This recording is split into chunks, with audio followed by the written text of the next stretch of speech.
多謝華山老師安排今晚呢一個嘅直播啦。咁對於我嚟講係好有意義嘅。咁我就係琴日一時唔覺意，即係一收到個呢方面嘅資訊，咁就開始去睇，就好似阿 Dr. Wong 頭先講啦，一睇落去之後呢，係一發不可收拾。就係咁追，因為其實佢都會繼續彈更多嘅俾你。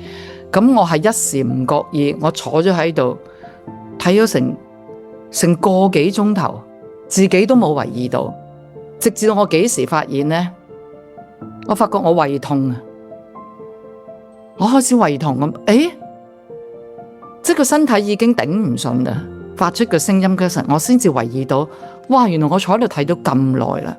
咁所以好認同啊 Dr. Wong 頭先講咯，資訊太多啦。我諗喺以前唔會係咁樣樣咯。以前我哋只能夠有報紙係咪？咁啊有電視都係得嗰個6點半嘅新聞報導，佢唔會嗰啲資訊咧係泛濫到而家咁樣樣。哇！跟住 WhatsApp 就好多人有 send 嘢俾你，係停不了。咁我後尾有呢個嘅發現，當然大家都好多嘅討論，好擔心啊。諸如此類呢啲嘅討論，我覺得傾下都唔對路啦。咁所以點解華山老師就話琴日都見到你喺個 Facebook 度出咗個 post 係，其實我係幫緊自己，我想講，因為我覺得我要停啦。所以Dr. Wong 提得好好，真係我哋要停落嚟，要揾啲方法去幫自己。咁我發覺原來呢個係我嘅方法啦。我嘅方法就係我有一個覺醒喺度，咦？我啃咗太多咯，啃到個地步，原來我開始個身體有反應，我開始覺到胃痛，我停落嚟，咁跟住點呢？實在嗰樣嘢係好讓我哋關注噶嘛，所以點解我好感謝華山老師，你今日搞咗呢個直播呢？你話哇，你好快就 say yes 答應喎，其實我好感激你就真。其實我哋係需要，即係我嚟講啦，我係需要去做啲嘢去幫我。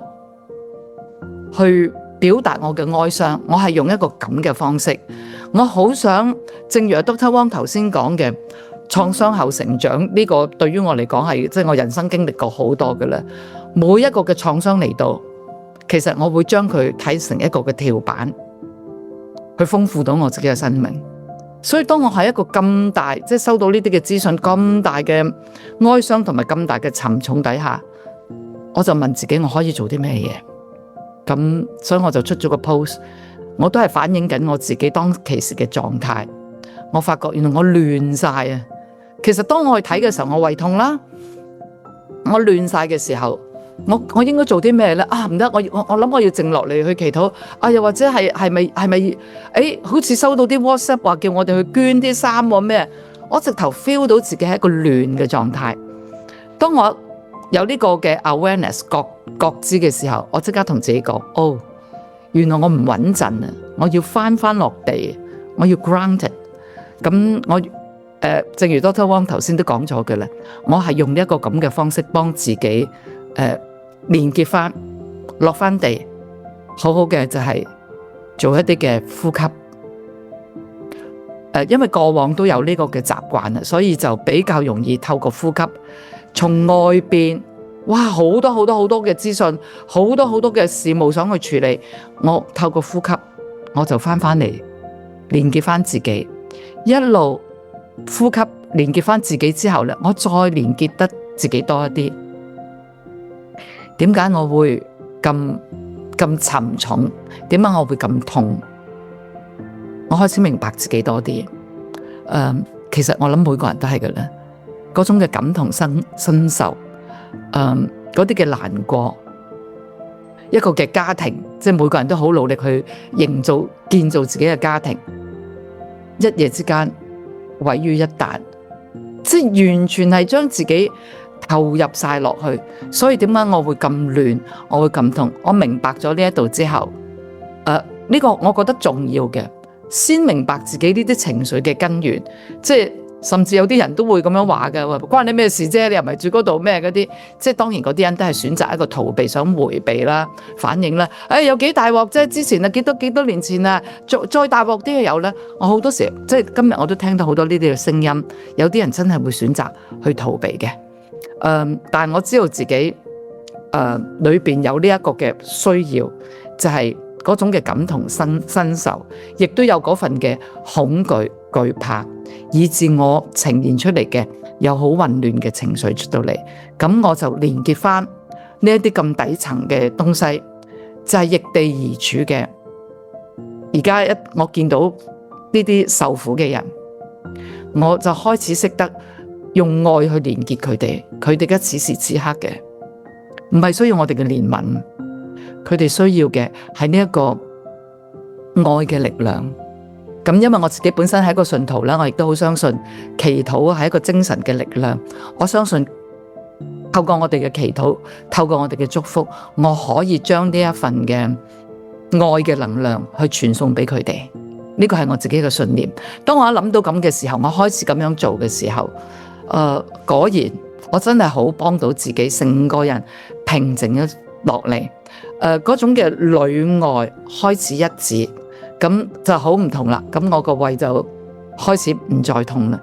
同埋我覺得主動積極嘅去做一啲對於對方嚟講，我哋唔係去干擾佢，但係我只係遙遠嘅去送一個祝福俾佢，哪怕我只係做到咁都好啊。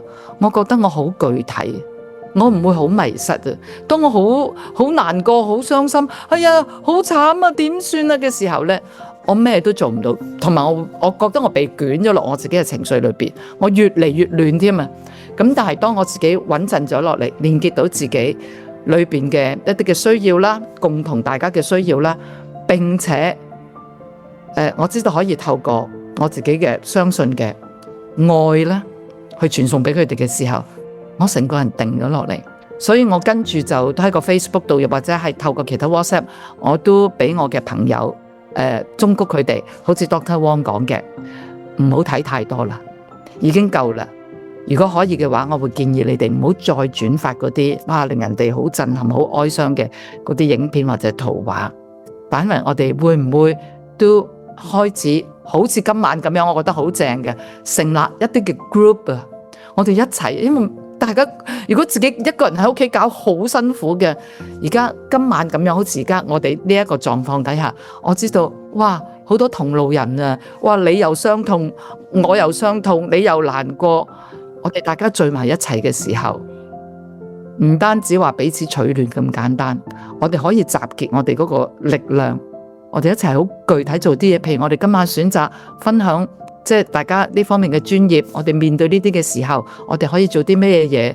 我開始覺得成個人係定晒，我覺得淨係今晚呢一個嘅直播已經係好有參考價值。我哋嘗試去 group 埋一班人一齊，我哋可以彼此去講下大家嘅感受，但係又唔好 loop 咗落去，捲落嗰啲慘就算。但係正如 Dr. Wong 講，當我哋有呢啲嘅難過嘅時候，真係唔好迴避，亦都唔好抑壓。譬如我頭先舉咗啲例子，有啲人就係選擇話，唉，有幾大鑊啊，乜嘢啊，好似聽落好似好冷血咁，其實佢真係抑壓緊、迴避緊自己嘅情緒。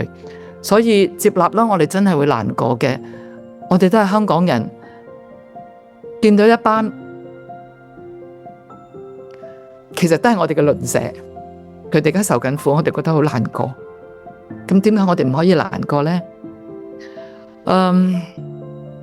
所以如實接納，好似而家咁樣樣，我個情緒都嚟，我感到難過，我就如實接納，我真係難過嘅同時，我亦都唔會俾呢個難過將我捲咗落去。我知道我可以欣賞自己呢個難過背後係因為有嗰份嘅愛，咁我就能夠發出我嘅同理心，然後我可以更進一步嘅傳送祝福。